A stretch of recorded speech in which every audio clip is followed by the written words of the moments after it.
마가복음 16장 19절에서 20절 말씀을 통해서 임마누엘이라는 제목으로 하나님 말씀을 함께 나누겠습니다. 하나님께서 천지를 창조하실 때 뭘로 천지를 창조하셨죠? 말씀으로 창조하셨지요. 요한복음 1장 1절에 보면 태초에 말씀이 계시니라, 이 말씀이 하나님과 함께 계셨으니 말씀이 곧 뭐래요? 하나님이시라. 근데 쭉 설명이 나오면서 말씀이 육신이 되어 우리 가운데 오셨더라. 그 말씀으로 이 땅에 오신 분이 누구십니까? 예수 그리스도죠. 예수님이 말씀으로 이 땅에 오셨다. 하나님의 말씀은 늘 새롭죠. 성경의 히브리서 4장 12절에는 이렇게 표현하고 있어요. 하나님의 말씀은 살아있고 활력이 있어 좌우의 날선 어떤 검보다도 예리하여 혼과 영과 및 관절과 골수를 찔러 쪼개기까지 하며 또 마음의 생각과 뜻을 판단하나니. 또한 모든 성경은 하나님의 감동으로 되어졌다. 하나님의 감동으로. 그래서 교훈과 책망과 바르게 함과 의로 교육하기에 유익하다. 성경에 모든 진리가 다 있지 않습니까? 답이 거기 다 있잖아요. 우리가 여러분 설교를 듣고요, 심령에 참 어떤 날 설교를 들으면 찔림을 받는 날이 있어요. 우리가 다니엘 기도회 하면서도 어떤 이제 뭐 강사분들이 이제 목사님이 뭐 선교사분이 설교를 할 때 우리가 찔림을 받는 부분들이 있잖아요. 그 설교에 찔림을 받았다. 사실 그게 은혜 받은 거거든요. 그게 은혜 받은 거예요. 근데 찔렸다는 것은 뭘 의미하고 있냐면 그 말씀대로 살아야 되는데 내가 살아가지 못했구나. 그래서 찔렸다는 거죠. 초대교회가 부흥 성장하여 나가는 모습을 사도행전에 잘 보여주고 있죠. 그러니까 베드로가 처음 이제 설교를 하였을 때 그 많은 사람들이 3,000명 회개하고 돌아왔잖아요. 그런데 그때에 그들이 베드로의 설교를 듣고 성경이 이렇게 표현되고 있어요. 그들이 마음에 찔려서 우리가 어찌할꼬. 베드로에게 물어요. 그 심령의 마음에 찔려서 우리가 어찌할꼬 할 때 베드로가 했던 말이 무엇입니까? 너희가 회개하여. 돌이키는 게 제일 먼저예요. 심령에 찔림이 오면 나 말씀대로 못 살았구나. 다시 회개하고 돌이키고 그렇게 살아야 되겠구나. 이 회개가 왜 중요합니까? 우리의 심령에 하나님의 은혜가 부어지는 통로는 우리의 심령이 더러운 상태로 성령이 임하지 않아요. 회개가 먼저예요. 그래서 너희가 회개하여 각각 예수 그리스도 이름으로 세례를 받고 제사함을 받으라. 그리하면 성령을 선물로 받으리니 그랬어요. 뒤에 보면 7집사 가운데 한 집사 스데반이 설교하였을 때 거기 있는 무리들도 똑같이 마음에 찔려라는 표현이 되어져 있어요. 그들도 스데반의 설교를 듣고 마음에 찔렸어요. 그런데 반응이 다르게 나타났어요. 성경을 보면 스데반을 향하여 그 마음에 찔린 사람들이 이를 갈거늘. 마음에 찔렸으면 회개하고 돌이키고 말씀대로 살아야 되는데 네가 뭔데 나한테 이래 하면서 돌을 집어서 던져서 스데반을 돌로 쳐 죽이지 않습니까? 예수님께서 이 땅에 오심은 말씀의 성취죠. 예수님이 십자가를 지셨을 때 가상 7원 가운데 하지만 한 가지, 그 중에 한 가지가 무엇입니까? 다 이루었다라는 말씀하셨어요. 뭘 다 이루셨어요? 말씀을 다 이루셨다는 거예요.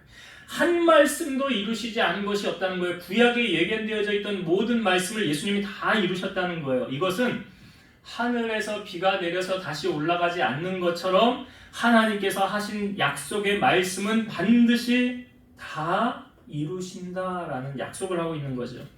그렇기 때문에 우리가 예수님의 말씀을 받는 것은 약속이고 하나님의 때에 반드시 그 이루어진다는 그 약속의 말씀이 성취된다는 것을 우리가 믿음으로 받아들여야 한다는 것입니다. 오늘 마가복음 우리가 16장 마지막 19절과 20절 두 절의 말씀을 보았어요. 우리가 마가복음을 이제 수요예배 때 나누었었는데 이거 제일 처음 설교했을 때가 언제인지 아세요? 마가복음 1장 1절 부분을 우리가 처음 나누었을 때가 언제죠? 네, 알 리가 없죠. 네, 워낙 오래됐으니까. 언제 처음 우리가 설교를 이 마가복음을 나눴냐면 23년도 작년 3월 15일. 그러면 얼마나 됐습니까? 지금 마가복음을 이제 강의한 지가 1년 4개월. 네, 1년 4개월. 권사님 옛날에 학교 다니면 제 책을 띄면 뭐 해요? 네? 책 띄면 뭐 하지? 아니 왜 대답을 안 하고 웃기만 하셔? 다 알면서 대답을 안 하시는 거예요 지금? 책 띄면은 떡하잖아 떡. 맞아요. 예. 오늘 떡을 얻어먹고 가야 되는데 목사님한테. 아니 그동안 고생했으니까 이 마가복음을 1장부터 마지막까지 이거 제가 다 본문을 이제 봐가면서 설교를 이렇게 나눴으니까 예. 저에게도 참 은혜가 많이 됐고 여러분들도 이 마가복음을 통해서 은혜가 많이 된 줄로 믿어요. 예수님의 사역의 정점은 십자가죠. 예수님은 이 땅에 우리를 구원하기 위해서 이 땅에 오셨습니다. 그래서 복음의 가장 핵심은 요한복음 3장 16절 하나님이 세상을 이처럼 사랑하사 독생자를 주셨으니 이는 그를 믿는 자마다 멸망하지 않고 영생을 얻게 하려 하심이라. 그 다음에 17절 하나님의 아들이 이 땅에 나타난 것은 우리를 심판하려 하심이 아니고 뭐 하시려고 나타나신 거예요? 우리를 구원하기 위해서. 우리를 죄 가운데 있는 우리를 구원하기 위해서 주님이 이 땅에 오셨더라. 그래서 십자가를 주님이 지시고 죽으셨지만 사흘 만에 부활하시고 이 땅에 며칠 계셨죠? 40일 계셨죠? 40일을 계셨습니다. 그리고 40일을 계시고 이제 하늘로 승천하실 때 오늘 말씀에 보면 그게 요약이 되어져 있는 거예요. 요약된 말씀이에요. 자, 예수님께서 이제 하늘로 승천하시는 장면, 이제 구체적인 내용은 사도행전 1장에 나오는데 오늘 19절의 말씀에 보니까 이렇게 나오죠. 주 예수께서 말씀을 마치신 후에 하늘로 올려지사 하나님 우편에 앉으시니라. 여기 주 예수께서 말씀을 마치신 후에라고 하는데 어떤 말씀을 하시고 올라가셨어요? 하늘로? 예수님의 유언이 뭐예요? 예수님 유언이 뭐예요? 예? 아니 지금 나온 것 같은데? 내가 얼핏 들은 것 같은데? 뭐라고요? 사도행전 1장 8절 오직 성령이 너희에게 임하시면 너희가 권능을 받고 예루살렘과 온 유대와 사마리아와 땅끝까지 이르러 뭐가 돼요? 네, 증인이 되리라. 이게 예수님의 유언이라고요. 그러니까 여기서 말씀하시는 주 예수께서 말씀을 마치신 후에라고 하시는 것은 이 유언의 말씀 사도행전 1장 8절 말씀을 하시고 하늘로 올라가신 거잖아요. 하늘로 올라가셨을 때 이렇게 제자들이 이렇게 다 이렇게 하늘만 멍하니 쳐다보고 있었죠. 구름이 가려서 예수님이 보이지 않았다고 그랬어요. 근데 옆에 흰옷 입은 두 사람이 아마 천사 아닐까요? 흰옷 입은 두 사람이 이렇게 말하잖아요. 너희가 본 예수는 너희가 본 그대로 다시 오실 것이니라. 분명히 예수님 다시 오신다고 그랬잖아요. 그래서 우리가 주일날 설교 말씀도 나누었던 게 뭐예요? 예수님이 오시는데 어떻게 오신다고요? 도적같이 오신 거잖아요. 노아의 때와 같이 마셔라, 즐겨라, 누려라. 그런 때와 비슷하게 오늘을 살아가고 있는 오늘 우리들에게 주님이 노아의 때와 비슷하게 주님이 오신다라고 말씀하셨어요. 그러니까 이 말씀을 하시고 하늘로 올려지셨다는 거죠. 우리가 4대 성인 하면 4대 성자 하면 누구 얘기합니까? 4명. 4대 성자. 석가, 공자, 소크라테스, 예수님. 요 4대 성자라고 말해요. 근데 좀 동의가 좀 안 되는 부분은 사실 예수님은 성자가 아니라 우리의 구원자잖아요. 메시아잖아요. 착한 일을 행하신 분이 사실은 비교조차 안 되는 거죠. 석가모니, 공자, 소크라테스하고는 비교도 안 되는 거죠. 왜냐하면 예수님은 죄가 없으시잖아요. 여기 이 사람들은 다 죄가 있는 사람들이에요. 그리고 특별히 또 다른 것이 무엇입니까? 이들은 죽어서 다 무덤이 있지만 예수님은 무덤이 있어요? 없어요? 없어요. 예수님은 무덤이 없다고요. 왜요? 하늘로 승천하셨으니까. 자, 예수님이 하늘로 올라가셨던 것을 지금 저자인 마가가 기록하죠. 하늘로 올려지사 하나님 우편에 앉으셨다라고 말하고 있어요. 이건 마가만 표현한 게 아니에요. 이것을 표현한 사람들이 여러 사람이 있었어요. 스데반이 아까 제가 말씀드렸잖아요. 그 심령의 찔림을 받은 그 사람들이 스데반을 향하여 돌을 던지려고 할 때 스데반이 하는 말이 뭐예요? 보라, 인자가 하나님 보좌 우편에 서 계시니라 라고 표현하고 있잖아요. 인자는 누구예요? 예수님. 예수님이 스데반이 봤다는 거예요. 사도 바울도 표현하죠. 로마서 8장 33절 누가 정죄하리요? 죽으실 뿐 아니라 다시 살아나신 이는 그리스도 예수시니 그는 하나님 우편에 계신 자요 우리를 위하여 간구하시는 자시니라. 바울이 표현한 거예요. 이건 예수님 어디 계세요? 하나님 우편에 계시더라. 자, 예수님의 수제자였던 베드로도 이걸 고백하고 있어요. 베드로전서 3장 22절. 그는 하늘에 오르사 하나님 우편에 계시니 천사들과 권세들과 능력들이 그에게 복종하느니라. 예수님 어디 계신데요? 하나님 우편에. 여러분, 이 말씀을 통하여 우리에게 주고자 하는 메시지는 무엇입니까? 우리가 소망을 어디에 두고 살아야 되는지를 지금 알려주고 있는 거예요. 무엇을 생각하고 살아야 하는지. 골로새서 3장 2절. 위의 것을 생각하고 땅의 것을 생각하지 말라. 위의 것을 생각하고 땅의 것을 생각하지 말라. 그러면 땅의 것은 뭐고 위의 것은 뭐예요? 여기 위의 것을 생각하고 땅의 것을 생각하지 말래잖아요. 그럼 위의 것은 뭐예요? 하나님의 나라와 그의 의를 구하는 게 이게 위의 거예요. 땅의 것은요? 요한일서 2장 15, 16절. 이 세상이나 세상에 있는 것들을 사랑하지 말라. 누구든지 세상을 사랑하면 아버지의 사랑이 그 안에 있지 아니하니. 이는 세상에 있는 모든 것이 육신의 정욕과 안목의 정욕과 이생의 자랑이니 다 아버지께로부터 온 것이 아니요 세상으로부터 온 것이라. 그러니까 땅의 것은 뭐예요? 육신의 정욕, 안목의 정욕, 이생의 자랑, 이런 모든 것들은 다 땅의 것이에요. 세상으로부터 온 거예요. 그래서 우리로 하여금 뭘 찾으래요? 위의 것을. 골로새서 3장 1절. 그러므로 너희가 그리스도와 함께 다시 살리심을 받았으면 위의 것을 찾으라. 거기는 그리스도께서 하나님 우편에 앉아 계시느니라. 뭘 찾으라고요? 위의 것을 찾으라. 위의 것을 찾으라.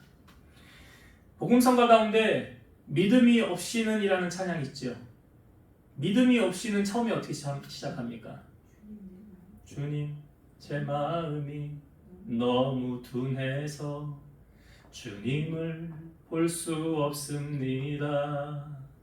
이 땅에 속하여 이 땅만 보다가 주님 손을 놓쳤습니다. 그러니까 땅에 속하여 땅만 보다가 땅만 보니까 위에를 못 보는 거야. 주님 손을 놓쳤대잖아요. 주님을 못 봤대잖아요. 근데 성경은 뭘 찾으라고요? 땅의 것을 생각하지 말고 어떻게 먹고 살까? 어떻게 돈 많이 벌을까? 어떻게 출세할까? 그게 나쁘다는 건 아니에요. 근데 오로지 목적이 그거야. 내가 살아가는 이유와 목적이 그거야. 그거는 하나님이 기뻐하지 않는다는 거 아닙니까? 그거 땅의 것이에요. 우리로 하여금 뭘 찾으래요? 위의 것을 찾으라. 다니엘이요.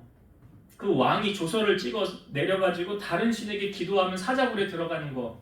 다니엘이 그 가장 먼저 알았어요. 조서. 나라일 하는 사람이 총리가 그거 모릅니까? 도장을 딱 찍었어요. 반포됐어요. 이제 다니엘이 하루에 3번 기도했는데 기도하면 사자굴에 들어가는 거예요. 근데 다니엘이 그것을 알고도 기도했어요? 안 했어요? 기도하잖아요. 아니 그 30일 동안만 좀 참지.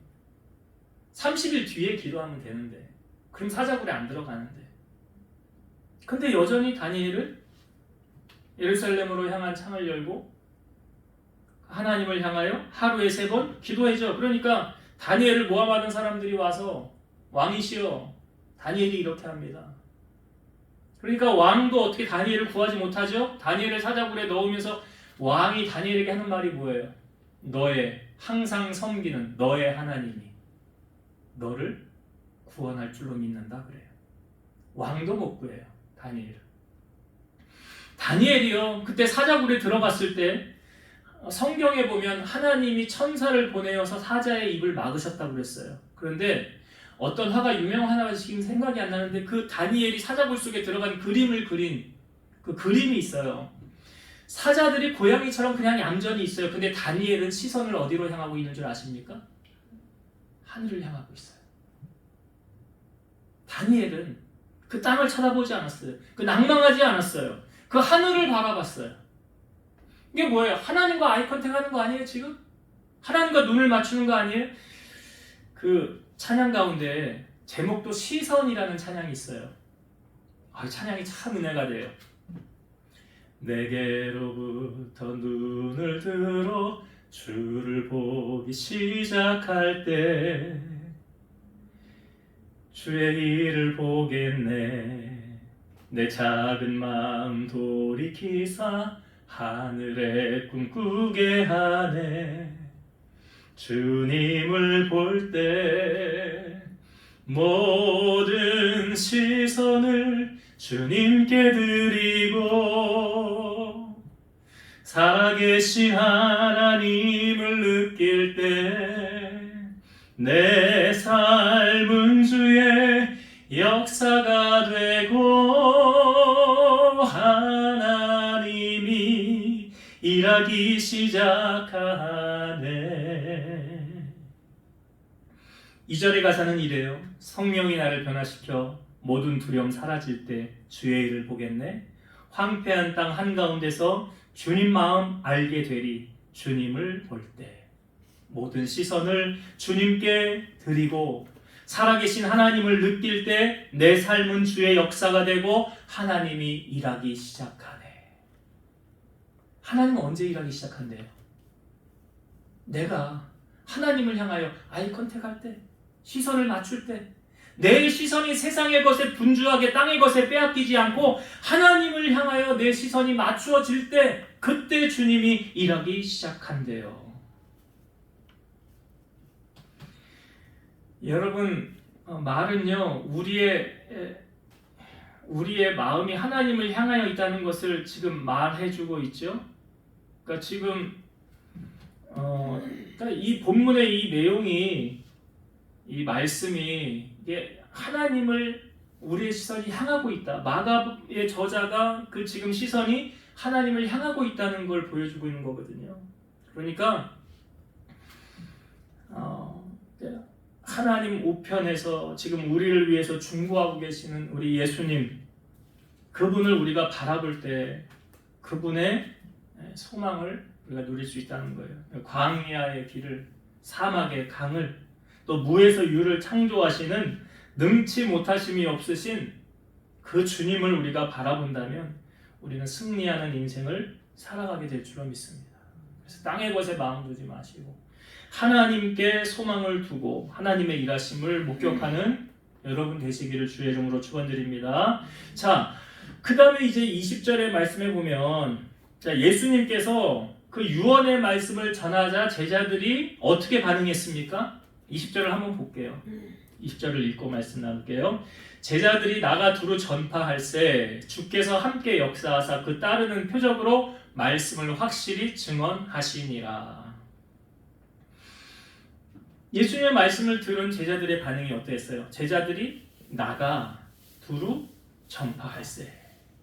나가 두루 전파할세.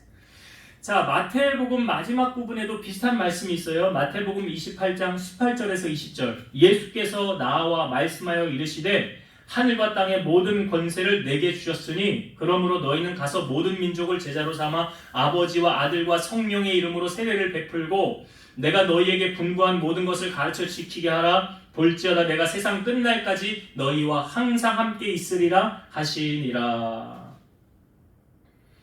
예수님이 마태복음에서도 세상 끝날까지 너희와 내가 함께 있을 거니까 분부하신 게 있어요. 너희는 가서 모든 족속으로 제자를 삼아 그랬어요. 제자를 삼아. 이게 뭐예요? 복음을 전하라. 내가 분부한 모든 것을 가르쳐 지키게 하라. 자, 질문을 한번 드려볼게요. 복음 전파는 해도 되고 안 해도 된다. OX. 복음 전파는 해도 되고 안 해도 된다. 아니면 복음 전파는 꼭 해야 된다. 복음 전파는 안 해도 된다. 예? X? 꼭이라는 단어가 있는데 복음 전파는 꼭 해야 된다. 꼭 안 해도 된다. 자, 성경 구절을 읽어볼게요. 고린도전서 9장 16절. 내가 복음을 전할지라도 자랑할 것이 없음은 내가 부득불 할 일임이라. 만일 복음을 전하지 아니하면 나에게 화가 있을 것이로다. 복음을 전하지 않으면 누구에게 화가 있대요? 로마서 10장 14절. 그런즉 그들이 믿지 아니하는 이를 어찌 부르리요? 듣지도 못한 이를 어찌 믿으리요? 전파하는 자가 없이 어찌 들으리요? 사실 이거는 뒤에서부터 풀면 제가 이 말씀을 읽을 때마다 다시 이렇게 읽어요. 전파하는 자가 없으면 듣지를 못한다는 거예요. 누가 전해야 들을 거 아니에요. 아무도 전하지 않는데 어떻게 들을 수가 있어요. 그러니까 누군가가 전해야 듣게 되고 들어야 믿게 되는 거잖아요. 그러면 누가 전파해야 될까요? 이 복음을. 여기서 또 나라고는 아무도 얘기를 안 하지. 누가 복음을 전파하느냐? 예수님의 증인들이에요. 예수님의 증인들이. 사도행전 1장 8절에 뭐라고 말씀하시죠? 오직 성령이 너에게 임하시면 권능을 받고 예루살렘 온 유대야 사마리아 땅끝까지 이르러 내 증인이 되리라. 여러분, 하나님을 우리 삶 속에 좀 체험하고 싶지 않습니까? 하나님이 나와 함께 하셨어, 하나님이 날 도와주셨어, 이런 체험과 간증이 넘치길 원하잖아요. 근데 오늘 말씀의 20절에 보니까 하나님이 언제 많이 역사해 주시느냐 그것도 나오잖아요. 답이. 다시 한번 볼까요? 20절. 제자들이 나가 두루 전파할세 주께서 함께 역사하사. 그 따르는 표적으로 말씀을 확실히 증언하시느니라. 자, 언제 주께서 함께 역사하셨대요? 언제요? 그렇죠. 할렐루야. 할렐루야. 그러니까 신앙은 액션이란 말이에요. 행동이에요. 행동하지 않는 건 믿음이 아니라고 그러잖아요. 제자들이 나가 두루 전파할세. 여러분, 우리가 저번 주 말씀을 나누었을 때요, 지난주에 예수님께서 제자들에게 나타나셔서 제자들을 책망하셨어요. 그렇죠. 생각나십니까? 왜 예수님이 책망하셨어요? 그 예수님을 살아난 여인이 나가서 전했잖아요. 막달라 마리아가 보고 전했잖아요. 예수님 만난 것을 전했는데 제자들이 믿었어요? 안 믿었어요? 안 믿었어요. 엠마오로 가는 두 제자 예수님 만났잖아요. 그리고 가서 제자들에게 전했죠. 우리가 예수님 만났다라고 전했는데 믿어요? 안 믿어요? 안 믿었어요. 그러니까 예수님이 나타나셔서 제자들에게 뭐 했어요? 너희의 믿음 없는 것과 마음이 완악한 것을 꾸짖으시고 책망하셨더라. 여러분, 예수님도 잘할 때는 칭찬하세요. 근데 잘못했을 때는 책망하세요. 예수님이 말하잖아요. 하나님은 공의 하나님이시라고. 그래서 예수님이 이 당근과 채찍을 아주 잘 활용을 하세요. 예수님이. 여러분, 당근을 주기는 쉬워요. 그렇지 않아요? 당근을 주기는 쉬워요. 어렵지 않아요. 근데 채찍을 주기는 그건 어려워요. 채찍을 주기는 어려워요. 잠언 9장 7절과 8절. 거만한 자를 징계하는 자는 도리어 능력을 받고 악인을 책망하는 자는 도리어 흠이 잡히느니라. 거만한 자를 책망하지 말라. 그가 너를 미워할까 두려우니라. 지혜 있는 자를 책망하라. 그가 너를 사랑하리라. 그러니까 여기 보니까 거만한 자, 악인은 책망하는 게 아니에요. 책망하지 말래잖아요. 그 사람들에게는 조언 같은 것도 하지 말라는 거잖아요. 왜냐? 아니, 너 미움당해. 너 그렇게 하다가. 근데 누구를 책망하래요? 지혜 있는 자를 책망하라. 그러면 그가 너를 사랑하리라. 잠언 말씀에 또 면책은 숨은 사랑보다 낫다 그랬어요. 면책이 뭔지 아시죠? 얼굴 앞에서 책망하는 거, 얼굴 대고 그 목전 앞에서 책망하는 거예요. 근데 이게 숨은 사랑보다 낫대잖아요. 자녀를 키울 때도 그러잖아요. 채찍으로 그 아이를 때리면 그 영혼을 건지리라. 그리고 우리 사랑의 매라는 게 괜히 있는 게 아니잖아요. 사랑하니까 매 드는 거 아니에요? 아무도 관심이 없으면, 사랑하지 않으면 매를 들 이유도 없잖아요. 그러니까 그 저번 주에만 해도 우리가 말씀을 살폈을 때 책망을 받았던 이 제자들이요, 달라졌잖아요. 복음 전하는 자로 완전히 그들의 인생이 달라졌어요. 이것을 이제 사도 바울이 어둠과 빛을 비유해서 우리에게 알려줍니다. 에베소서 5장 11에서 13절. 너희는 열매 없는 어둠의 일에 참여하지 말고 도리어 책망하라. 그들이 은밀히 행하는 것들은 말하기도 부끄러운 것들이라. 그러나 책망을 받는 모든 것은 빛으로 말미암아 드러나나니 드러나는 것마다 빛이니라. 어둠의 일이 있고요, 빛의 일이 있다는 거예요. 근데 이 책망을 통해서 이 어둠이 빛으로 바뀐대잖아요. 어둠이 빛으로 무엇으로 바뀌어요? 예수님이 왜 제자들에게 와서 책망했습니까? 그 어둠을 물리친 거예요, 그게. 그래서 그게 빛이 된 거예요. 빛의 열매는 무엇입니까? 에베소서 5장 9절. 빛의 열매는 모든 착함과 의로움과 진실함에 있느니라. 그러면 상대적으로 어둠의 열매는 뭐예요? 반대예요. 어둠의 열매는 악함과 불의와 거짓이에요. 그러니까 빛과 어둠은 같이 공존할 수가 없죠. 착함과 악함이 어떻게 공존해요? 의로움과 불의가 어떻게 공존을 해요? 진실과 거짓이 어떻게 공존할 수 있습니까? 그러면 우리가 점검을 해볼 때 지금 나의 삶에는 어떤 것이 풍성한가? 착함과 의로움과 진실함이 풍성한가? 아니면 악함과 불의와 거짓이 내 안에 충만한가? 뭐가 충만한가? 점검을 해보세요. 아, 나는 이게 충만하구나. 그러면 나는 지금 빛의 열매를 맺고 있네. 아니, 나는 이건 없는데 내 안에 거짓이 있고 악함이 있고 불의가 있네. 그러면 어둠의 열매 맺는 거예요. 찬송가에 이런 찬송이 있죠. 빛의 사자들이여 어서 가서 뭘 물리쳐요? 어둠을 물리치고 주의 진리 모르는 백성에게 복음의 빛 비춰라. 빛이라는 거예요, 복음이. 그러니까 이 빛이 나가 전파하니까 주께서 함께 역사하시더라. 그러니까 성경엔 늘 빛과 어둠을 공존해서 우리에게 보여주고 있거든요. 로마서 13장 12에서 14절. 밤이 깊고 낮이 가까웠으니 그러므로 우리가 어둠의 일을 벗고 빛의 갑옷을 입자. 낮에와 같이 단정히 행하고 방탕하거나 술 취하지 말며 음란하거나 호색하지 말며 다투거나 시기하지 말고 오직 주 예수 그리스도로 옷 입고 정욕을 위하여 육신의 일을 도모하지 말라. 여기 어둠의 일을 벗고 빛의 갑옷을 입자라고 말하고 있고요. 어둠의 일에 대해서 설명하잖아요. 방탕함, 술 취함, 음란, 호색, 다툼, 시기, 이게 어둠의 일이에요. 그러니까 사탄이 좋아하는 건 다 어둠의 일이에요. 그러니까 그것을 어떻게 하래요? 벗어버리고 예수 그리스도로 옷 입는 건 예수님이 빛이라고 그랬잖아요.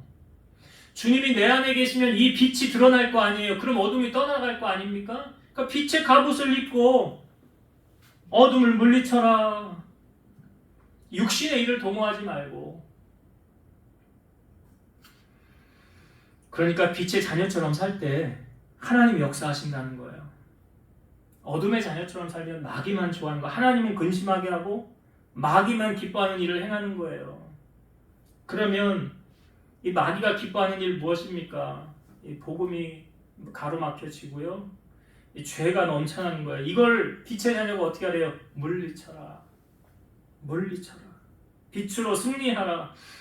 그래서 예수님이 이 땅에 오심은 마귀의 일을 멸하려 오셨다고 그랬죠? 예수님은 빛이시라고 그랬잖아요. 그러니까 빛이 가면 어둠은 떠나가게 돼 있는 거야. 그러니까 제자들이 지금 복음을 전파할 때 빛이신 주님이 함께 역사하여 주심으로 따르는 표적이 충만하였다. 여러분, 우리의 삶에 하나님 주신 은혜가 풍성하길 원하십니까? 그럼 빛의 자녀처럼 사세요. 어둠의 일을 물리치세요. 그러면 우리의 삶에 주님의 확실한, 내가 너와 함께한다는 확실한 표적이 나타나게 된다는 것입니다. 이제 말씀을 정리하고 마치겠습니다.